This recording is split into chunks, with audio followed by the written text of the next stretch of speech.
Hello. Let's look at this kind of question where we are faced with a compound that has two chiral centers and an internal plane of symmetry. This question can get a bit tricky because usually when we see this kind of questions, we are tasked to identify which one of them are chiral. Now, because we are not trained to visualize things in 3D, because we don't have the molecular modeling kit with us during the exam, right? It's a bit hard to visualize for ourselves which one of these molecules actually have the internal plane of symmetry. Okay, therefore, I'm gonna give you guys, right, a foolproof way to tell whether or not these guys have an internal plane of symmetry that doesn't require any kind of visualization. Okay, but it requires a bit of content from H3. So if you have the capacity to absorb these kind of things, right, okay, then you all can watch the rest of the video. Okay, we're gonna talk about the CIP rules or the Kahn-Ingold-Prelog rules.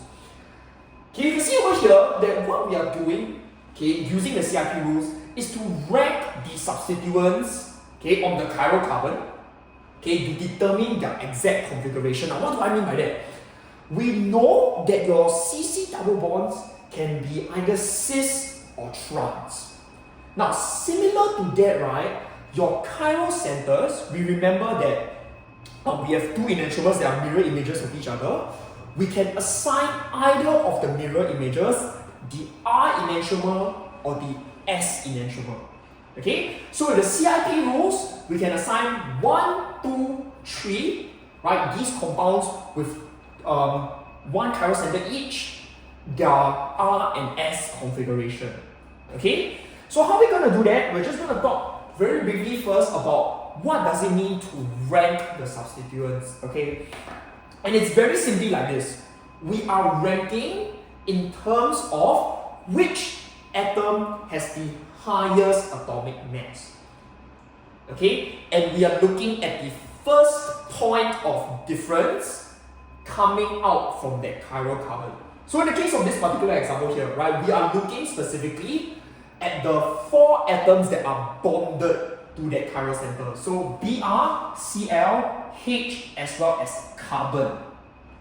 Now, which of these guys has the highest atomic mass? Right, it's obviously bromine, then chlorine, then carbon, then hydrogen, which means our ranking in this case, okay, if I were to write it like this, it's Br, higher ranking than Cl, higher ranking than the methyl substituent, higher ranking than the hydrogen. Do we need to care about whatever else is bonded to the H? No, we don't care. Even if this carbon got iodine, okay, even if this was CH2I, this guy will still be in the third position. Why? Because we are looking again now at the first point of difference. Right? First point of difference means the atom that is directly bonded to that carbon. Okay? So that is for the first example. Let's look at the next one. Okay? So there are two things that I want to bring up here. Okay, number one, what happens if the atom that is bonded to the chiral carbon is the same atom? Also, what if we are dealing with isotopes? Now, of course, we say first that these two carbons are heavier, right, than the isotopes of hydrogen, which means that the ethyl and methyl are 1 and 2, the deuterium and the hydrogen is 3 and 4. Now, let's talk about 1 and 2 first, between the ethyl and the methyl. Who is going to take priority number 1? Okay, the answer is going to be the ethyl substituent. Now, why is that the case? Again, we are looking for the first point of difference. So, coming out from the chiral carbon, we are looking at 2 carbons which have the same atomic mass. As a result, we cannot differentiate that. We want to look further along that alkyl chain and look for any differences. So when we're looking at this carbon now, we recognize that it is bonded to 1, 2 hydrogens and another carbon.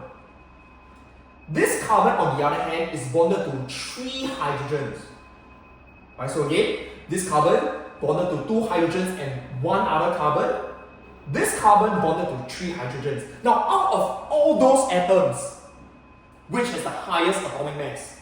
It's the carbon, right? Bonded to this C. which then means this ethyl takes a higher priority over the methyl.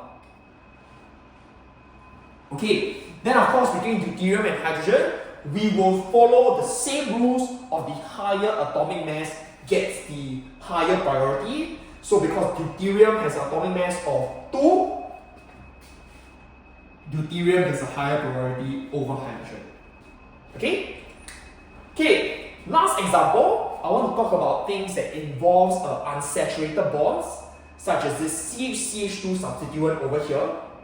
Now of course, Br is going to be our heaviest atom, it's going to be at the front. Hydrogen, which is our lightest atom, is going to be at the end. Okay, I should erase this out and give myself more space. Okay, the question is then, who is going to be the second, who is going to be the third priority? Now, the thing to do whenever you encounter any unsaturated bond is to saturate it, meaning make every single atom saturated with sigma bonds. Okay, and then you replace this pi with the sigma, okay, of the atom that is bonded to.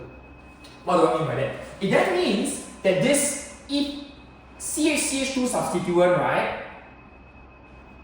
Okay, is going to be CHC. This carbon, which was originally also pi bonded to this C, we just put another sigma bond to a C there.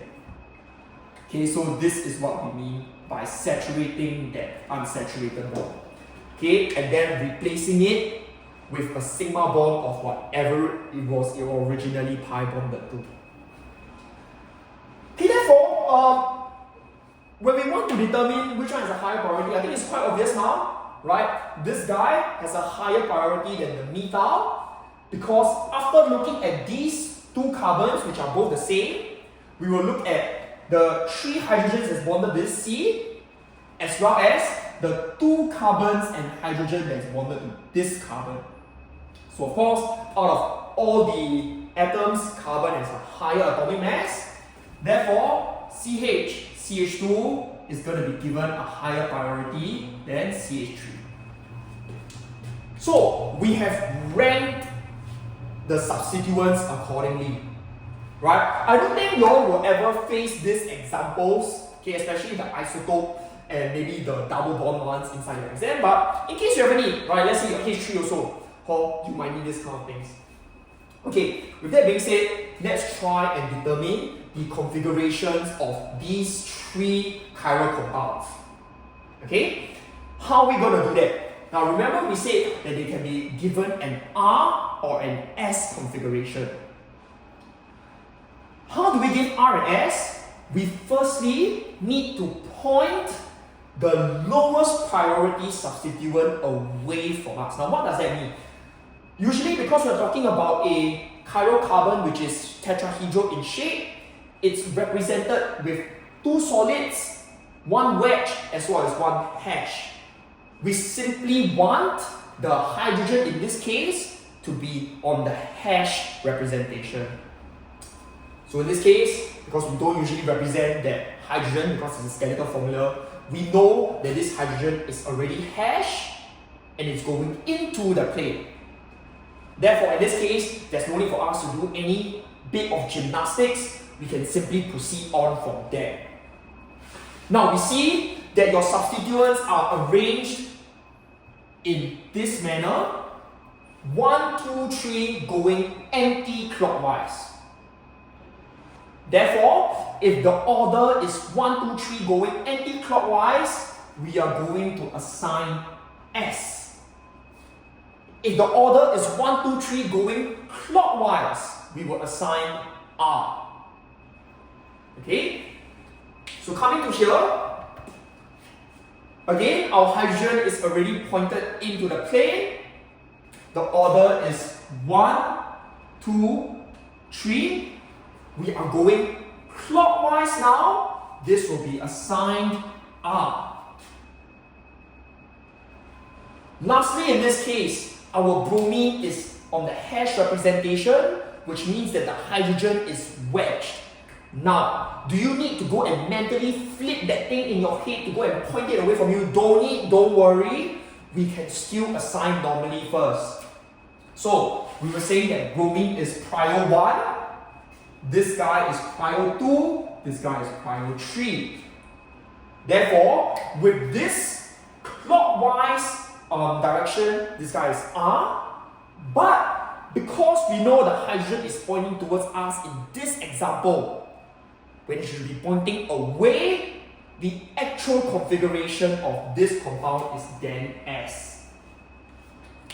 Okay, so again, if you ever find the hydrogen pointing towards you on the wedge representation, just assign normally first and flip it over at the end. So in this case, it was pointing towards us, we assigned R. To obtain the actual configuration, we flipped it to S. Okay, now we know how to assign R and S configurations for our chiral compounds. We come back to the question, okay, and we'll see why this becomes so useful. Now I've drawn out this particular chiral center over here such that we can assign the priorities again. So we are looking at oxygen, carbon, carbon and hydrogen. Obviously OH takes prio number 1. Oops. This moiety then takes prio number 2 because this carbon is bonded to hydrogen, oxygen and carbon. This carbon is only bonded to 3 hydrogens. We know that oxygen has the highest atomic mass out of them all. Therefore, this moiety is prio number 2. Okay, followed by methyl, followed by hydrogen. Okay, so let's come back to the representation.